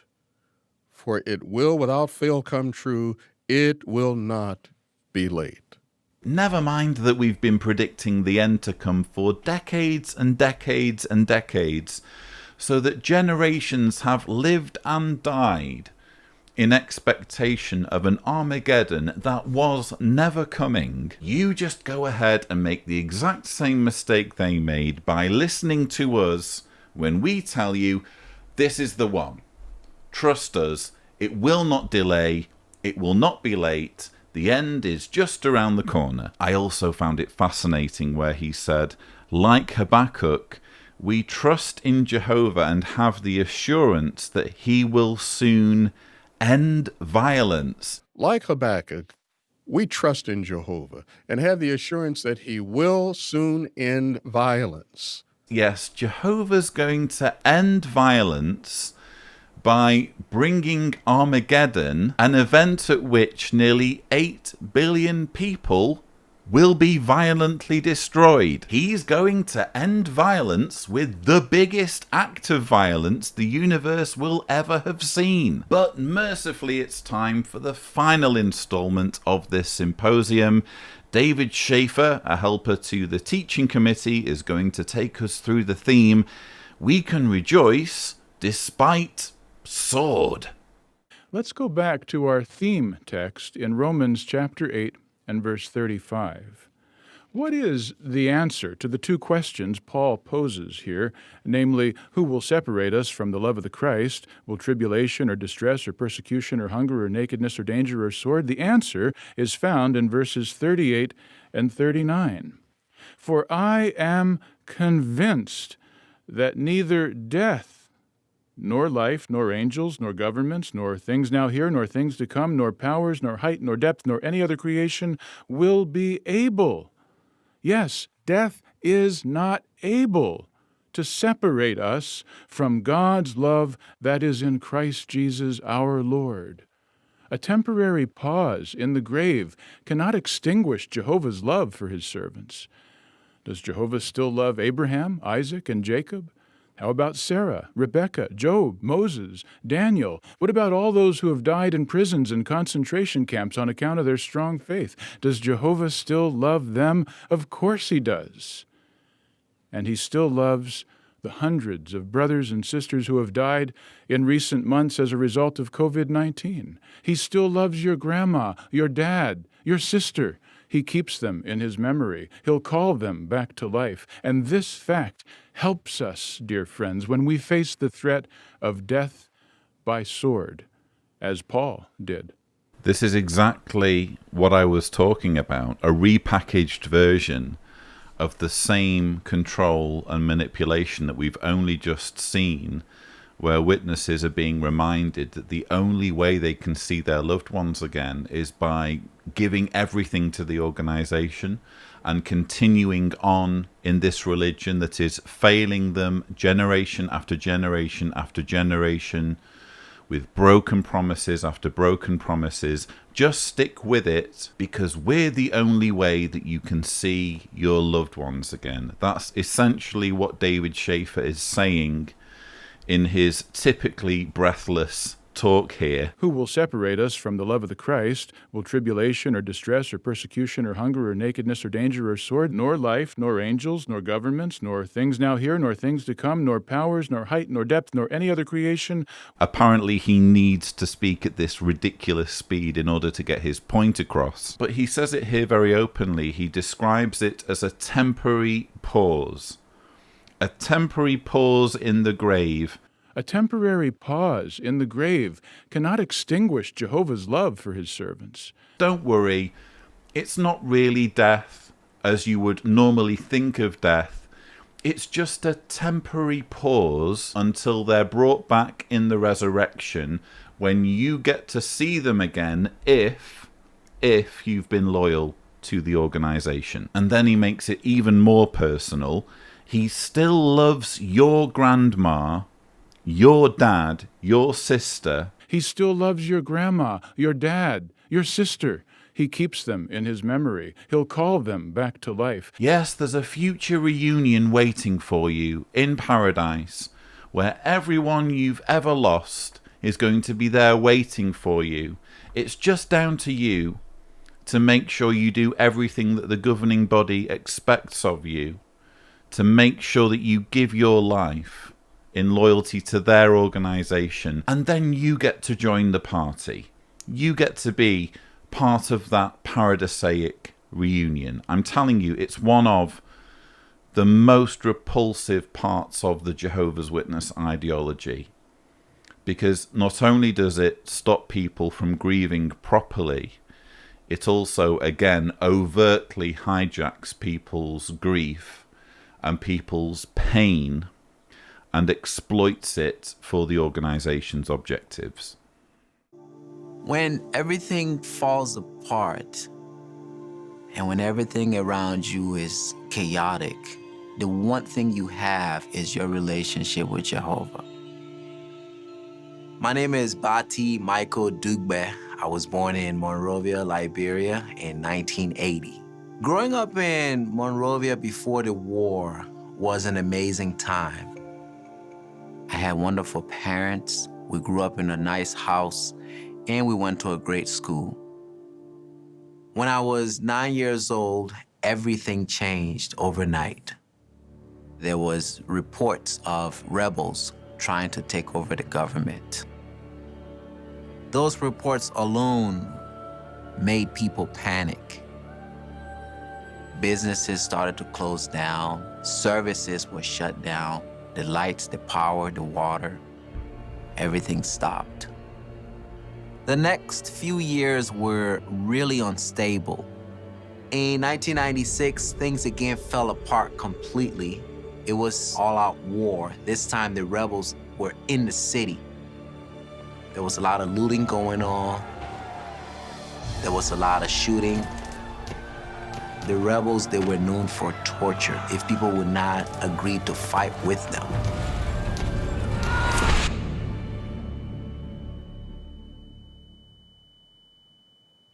In a situation like that, there's a lot of fear, there's a lot of panic. And when your fear levels rises, the best way to deal with it is prayer. Prayer to Jehovah, asking him specifically for directions on what to do next.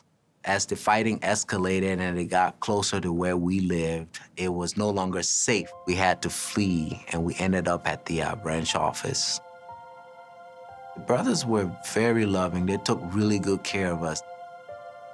Our spiritual activities, they made sure we kept up with that. Looking back, I'm very grateful to have survived. Two things help us get through. Number one, our relationship with Jehovah. That's the only thing that keeps you stable. But then also we were able to survive because of the help from the brothers and sisters. Those moments of trial, that's when you really realize how much you need the brotherhood. I have a lot of joy in my assignment at Bethel with audio-video services.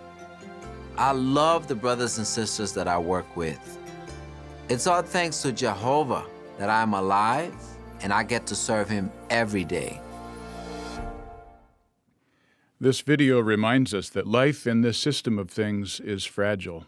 This video reminds me that Jehovah's Witnesses thrive on pain and unrest. When people are desperate, when people are terrified and in fear of their lives, or they're in some other way paralyzed by fear or grief or loss, of course they are prime candidates to be exploited by groups like Jehovah's Witnesses. It sounds like Barte's experience was horrific. I wish he didn't have to go through it. But what about all the others in Monrovia who did get through it, who did survive without needing the love bombing and conditional love of a cult? Is it possible that some of us will have to die for our faith, as many early Christians did? And as some modern-day witnesses have done? Yes, we're not guaranteed a trouble-free existence in this system of things. And there's the very real possibility that we may die by illness, accident, or the other ravages of these last days. In other words, when it comes to dying and suffering, Jehovah's Witnesses are really no better or worse off than anyone else. We might die before the new world comes, as many of our dear friends already have. Or we may be spared alive through the great tribulation. Either way, we need to be determined to remain faithful to Jehovah right down to the end. The one who has endured to the end will be saved. If we assume that the new world will arrive before we die, we may be unprepared to remain loyal to the death, if necessary. Similarly, if we assume that the Great Tribulation will not come in our lifetime, we will be unprepared for its hardships. The only way to be prepared for either eventuality is to stay spiritually strong and alert. Keep on the watch, therefore, Jesus said, because you do not know on what day your Lord is coming. David Schaefer is here directly and deliberately playing into the fears and paranoias that Jehovah's Witnesses have when it comes to the Great Tribulation. If you've never been one of Jehovah's Witnesses, you're just watching this because you're interested in what goes on in this crazy group, you might not know that Jehovah's Witnesses, in addition to expecting Armageddon imminently, believe that there's going to be this run-up to Armageddon called the Great Tribulation, during which time all of Satan's authorities are going to come after them, imprison them, mistreat them, potentially even torture them for information. And this is the fear you have as one of Jehovah's Witnesses. You're constantly thinking, will I give in when the time comes, when I'm having my fingernails removed or whatever, for information on where my elders are? Am I going to cave in and give them the information they need, or am I going to stay strong, even to death, as David Schaefer there says? Either way, we need to be determined to remain faithful to Jehovah right down to the end. We may be unprepared to remain loyal to the death, if necessary. And David Schaefer's solution is, oh, well, if we all stay spiritually strong, if we keep flexible for any eventuality and make sure we never lose our loyalty to Jehovah and his organization, we'll be ready for whatever hits us. I think that's the basic doomsday message behind David Schaefer's words here. But if you think about it, there's a very dangerous ideology underpinning all of this, which is, again, this martyrdom ideology that's been alluded to elsewhere in this convention. Jehovah's Witnesses are here being overtly told to stay loyal even to death. And if you think about it, that means literally staying loyal even to death. If a Jehovah's Witness finds themselves in a situation where they need a blood transfusion is the only way of prolonging their lives, and rather than accepting that treatment, they're expected to essentially martyr themselves. When you think about it, it's a very sinister, totalistic, black and white form of reasoning that puts the group's ideology first and the needs of the individual second. But now it's time for the final talk of the Sunday morning of this convention, and governing body member Jeffrey Jackson is our speaker. He's going to take us through the theme, Enjoy Riches Without Pain. How? Imagine you wake up in the middle of a dark night. The wind is blowing strongly, the rain is falling heavily, and you start to worry about flooding. Then you see that there's no electricity, so you start to grope around and you find the flashlight. So all of a sudden you feel like you have some help because you can see what's happening. But as you try to turn it on, there's no light. So then you remember, I just bought some batteries. And as you grope around in the drawer, you find, here I've got a battery. So you put them in with the hope that this will now give you light. But the batteries are dead. Perhaps there's a problem with them. That is the deceptive power. You put your reliance on something and it doesn't help you. Well, in a similar way, money can have that same type of deceptive power. We may look at it, we may think, yes, this will help me, but what happens in times of trouble?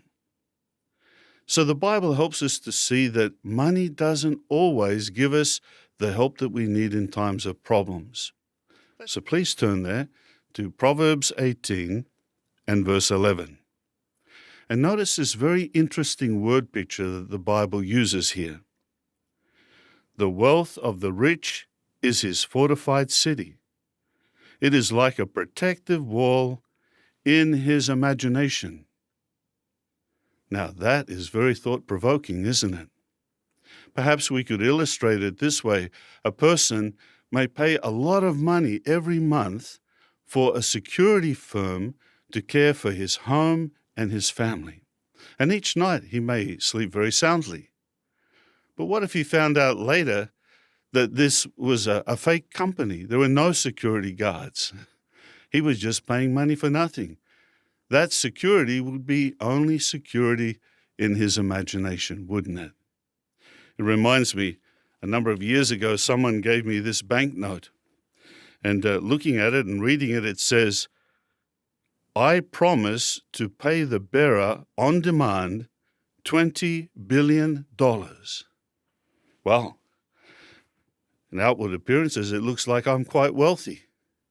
But you probably guessed that if I were to present this and demand payment, I really wouldn't get much from it because this money has been devalued.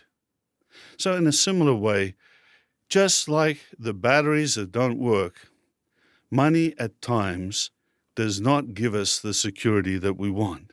I'm going to be completely honest with you. I've included these clips not because there's anything particularly interesting or profound in what Jeffrey Jackson's saying, not because there's anything that particularly gives us an insight into Jehovah's Witnesses and their beliefs and teachings, more because these clips that I've just shown you are literally the only interesting parts of his entire talk on the Sunday morning. It was a very dull talk. As you've heard there, the gist of it is actual money and actual riches aren't much to write home about. They won't give you the type of security you need, whereas if you give everything to Jehovah, if you serve the organization, you're storing up treasures in heaven and everything's going to be fantastic. That's more or less the gist of the entire talk. I've just included these parts because it kind of demonstrates how very simplistic and infantilizing the governing body's teaching skills are. I mean, I was talking about Ken Flodin earlier as an example of an individual who clearly doesn't have much by way of teaching skills. In many ways, the same can be said here of Jeffrey Jackson. I mean, what on earth was that illustration about the security company? He's telling witnesses to look down on money, which, by the way, is all very well coming from him, because I'm sure he doesn't want for money and material things. But he's telling witnesses to have a negative view of money based on a story he's dreamt up of a guy who hires a security firm, but they're scamming him. That's the best he's got. That's his amazing illustration. Oh, just imagine a security firm that wasn't really a security firm and was only taking the money but not actually providing any security. Yes, thank you for that totally relatable scenario, Jeffrey, which I'm sure happens all the time. I thought happiness was all about money and getting to buy whatever I wanted.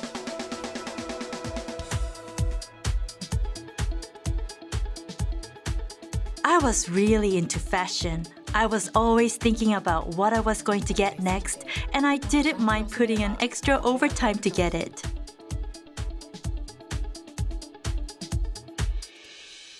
My day ended with me taking the last train home, eating, and then bed at 1 or 2 o'clock in the morning.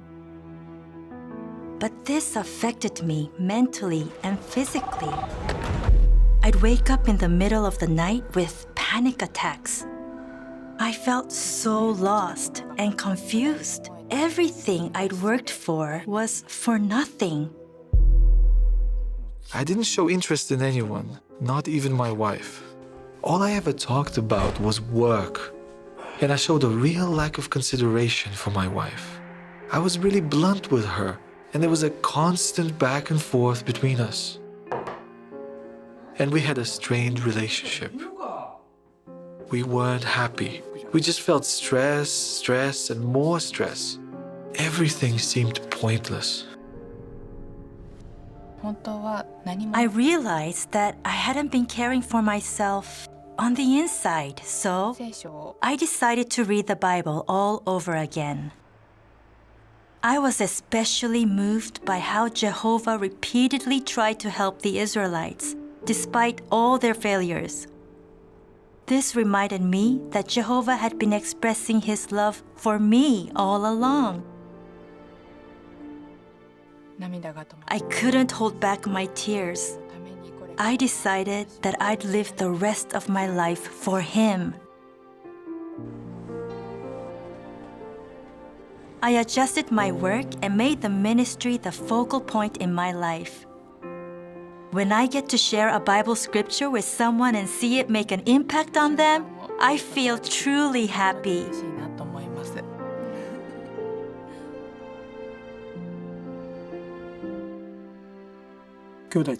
I saw some brothers from the congregation playing soccer with a young boy who had just lost his father.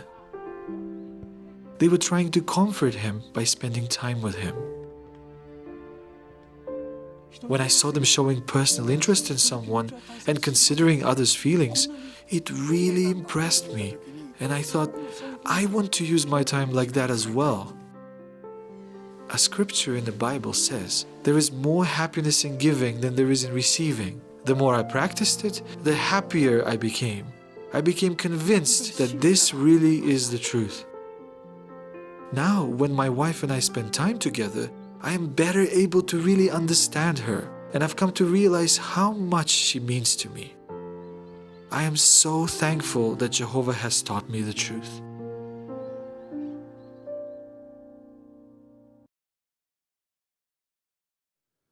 So how did these two individuals gain true riches? By focusing on serving Jehovah God. Because serving Jehovah God is, of course, the only way you can be a good person, the only way you can have a balanced life, the only way you can not let work consume you, not let chasing after money consume you. The only way you can be a good person is by observing the authority of Jeffrey Jackson and his pals, by becoming a Jehovah's Witness and giving everything to the organization. Honestly, I just feel as though we're going round in circles at this point because we've already heard this.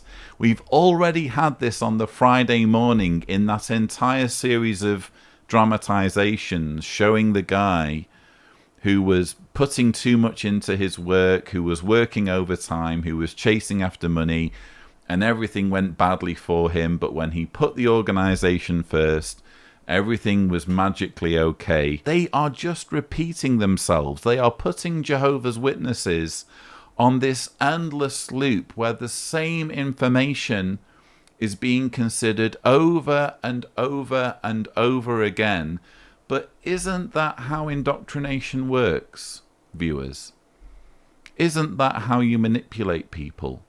By repeating the information, going over it again and again ad nauseum until something that wouldn't ordinarily make sense starts to make sense purely because you've been considering it constantly. I'm sorry, Jeffrey Jackson, but you can manifestly be a good person who has a good work-life balance, who treats their family well, who is respectful and kind and considerate of other people without believing that being a Jehovah's Witness is the only way to survive an imminent apocalypse. And I don't know whether you caught that bit about the soccer. I found that fascinating.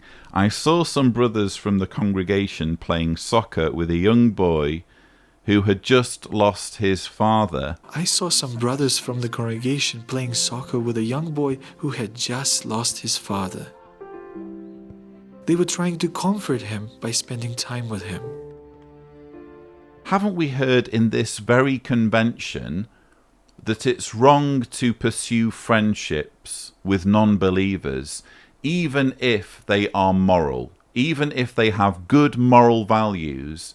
If they don't share the beliefs of Jehovah's Witnesses, then Jehovah's Witnesses aren't to be friends with them. We've also heard a lot in Jehovah's Witness propaganda about how terrible football is. I'm thinking about the many JW broadcasting episodes where this apparent hatred of football by Watchtower manifests itself time and time again in this particular sport being demonized. But it seems in this one instance it was okay of the Jehovah's Witness children to, number one, socialize with a non-believer, presumably because they thought they had a chance of indoctrinating him because he'd just lost his father, and number two, it's okay to play football so long as there's nothing too competitive going on, and so long as there's a potential, again, of recruiting someone into the organization. Anyway, that's pretty much all I've got to share with you when it comes to the Sunday morning of the Always Rejoice convention. Not too much to talk about compared to previous parts of the convention, but some interesting things nonetheless. Look out for part 6 in this series of rebuttals when I go through material from the Sunday afternoon, the grand finale of the 2020 Always Rejoice convention. That's coming to the channel in the coming weeks. But that's all I have for you. Don't forget to subscribe to the John Cedars channel for more such videos. And as always, thank you for watching.